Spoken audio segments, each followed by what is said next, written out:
can save. We want to save. We want to keep the cost down. We want to bend the curve. You know, do all of these things and keep the cost of the bill as low as possible. Squeeze the savings out and then see what we need. You talk about cost savings. Let me read you what your Republican counterpart over in the Senate, Mitch McConnell, said. He said, under the guise of cost savings, you Democrats are going to, quote, stick it to seniors, end quote, by cutting Medicare beneficiaries in order to pay for a, quote, massive new government health plan.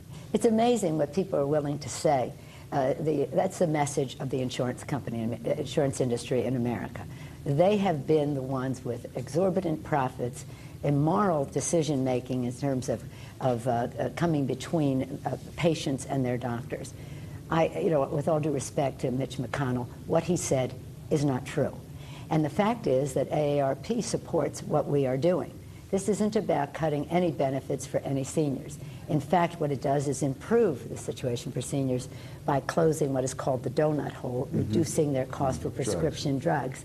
And that's why, as I say, AARP will be a large part of our effort in August to take this message to the American people. You don't expect health insurers to be part of any coalition that supports this? No, I think you know, I don't like using words like villains, but people call me a villain all the time, so I figure it's probably okay to use it back.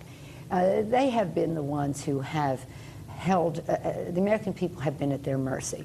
They have not made America healthier. They have made health care more costly, and it is important for us to have this legislation that puts the leverage back in the hands of the patients. It's about the American people. Under this legislation, an insurance company would not be able to withhold insurance from you if you had a pre-existing medical condition, if you lose your job, if you change your job, if you start a business, if you want to be self-employed, you would still have it. It caps what you pay into the system. It does not cap the benefits that you receive. This is very important for people with disabilities, people with a cancer diagnosis.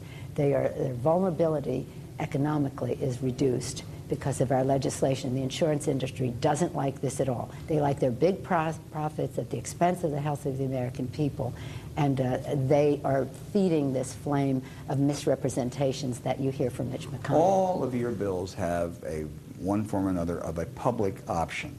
The Senate, on the other hand, is talking about a co-op or a public option as a fallback if other targets aren't met.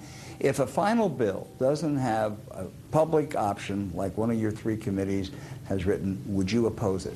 Well, let me just correct the record for a moment. The public option that will be in our Energy and Commerce bill is the exact same public option that is in the HELP bill in the Senate. So one of their bills does have a public option in it.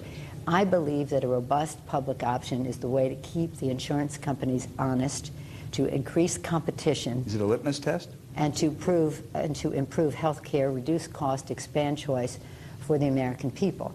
That's the message of August that we have to take out there. The misrepresentations about the public option are really shameful.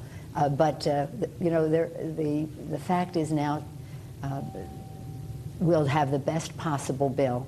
I'm hoping that it will have this strong public option, and that's what I'm pushing for. Two of your close colleagues, Anna Eshoo, proposes to extend the drug, they're really patents, to 14 years. Henry Waxman says no. If you don't limit it to 5 years, it's just going to hurt the generic drug industry and cost consumers more. Who are you with on this? I think that they should be able to work it out. This biologics issue is somewhere a biologic issue, perhaps somewhere between I think that they are, let me not speak for them, but I think that they are coming to a place where we will have a resolution of this issue. The Transportation and Infrastructure Committee recently reported that the infrastructure stimulus has created or saved just under 50,000 jobs. Are you disappointed there hasn't been more? Well, there will be more, and this is like a time-release capsule. There will be more jobs that are created by the recovery package. So that's not a disappointing figure.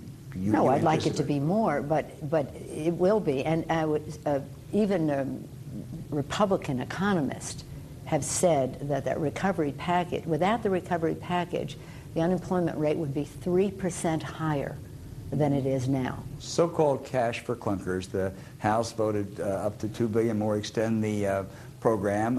Is that open-ended? If the Senate approves it, would you imagine coming back and giving more? Well, let's see. I mean, in other words, we looked at performance in the last 6 days, and in this week, in the last 6 days, they tell us that 250,000 cars were sold under this program. So it's working, and it exhausted the resources that were there, the $1 billion.